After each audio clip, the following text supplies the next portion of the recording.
Asnjë këshillimi, siç është zakon të bëhet, sidomos për punë të tilla, si caktoi nga ato forcat e veta, por Sebalian, kapetan më tepër i shquar se sa i guximshëm.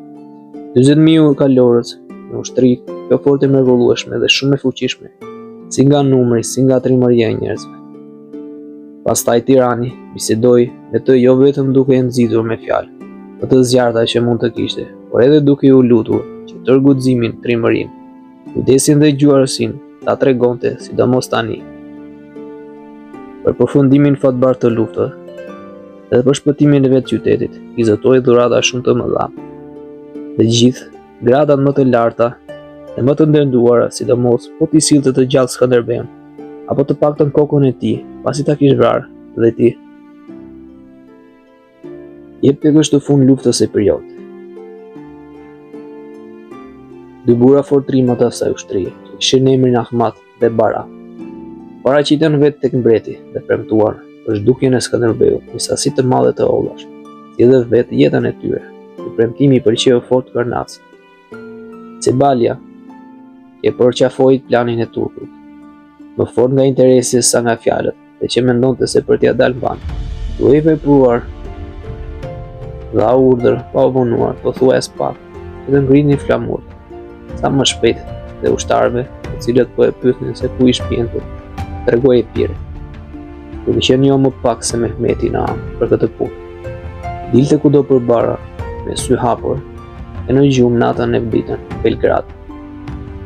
Afrika, e zhvallë do të mbaheshin të rrethuar, dhe duke dashur që t'u jepte zëmër dhe të mbushte me shpresë për ndihmë fare të afërta.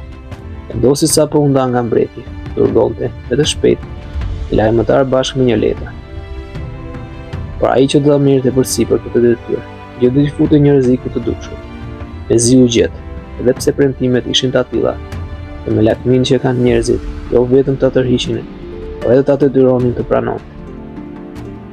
Lajmëtarit i u dha për këtë punë, siç ishte e drejtë, kali më i shpejt që mund të zgjidhet, në tërë ushtrinë.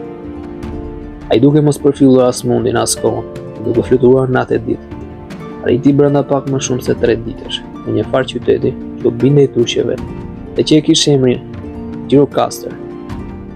I gjenë 25.000 hape larg Belgrad. Në favor të këtyre lajmëtarëve, që turqit i quajnë vllah. Është një vendim i tillë i Tiranë. Kudo që do t'u dalë përpara në vrapin e sipër, pa asnjë dallim personi, të zbres më njëherë nga kali dhe t'u jap, po t'ia kërkojnë. Ashtu, me anë të ndërtimit të shpeshtë dhe me kuaj gjithmonë të freskët, ata e bëjnë rrugën më të shpejtë të pabesuar. Pas këshilltarëve të autoriteteve të fortë, cilëve pa tregoi çështjen, e qëndroi atje gjersa erdhi nata. Atëherë, duke lënë kalin dhe duke ndëruar veshjet, nis me këmbë, dhe në për një errësirë shumë të dëndur erdhi e qëndroi jo larg qytetit. Tani i duhej të shpëtonte rojeve në vendin ku ishte ushtria e Skënderbeut, sepse sa për forcat e tjera, fush, edhe për kampin e të pjesëve, po qëndronin më larg se sa mund të ndjenin. Pra ai u shpëtoi lehtë të gjithëve, sepse ndroi rrugë, duke kaluar nga një anë tjetër e malit. Ta ku kalimi ishte shumë i vështirë, dhe kushtu arriti pa u ndier fare, as nga të vetët rrezmuren. Jeja dha fërshëllimës dhe pasi thiri, dhe foli me rojet që e njohin, lëshuan nga lart një litar dhe futën më njëherë në qytet. E turme e madhe u derë të rreth e qartë ka çdo anë, derisa po drejtohej për tek komandanti, dhe me zjarre ankth në zemër, po e pyeste që të merrte vesh se ç'ndim dhe të shpresë ushqilte, sepse koha e mbarimit të armëpushimit dhe emergimit nga qyteti po afroi. Komandanti, pasi e largoi turmën, dha urdhër që të heshnin të gjithë.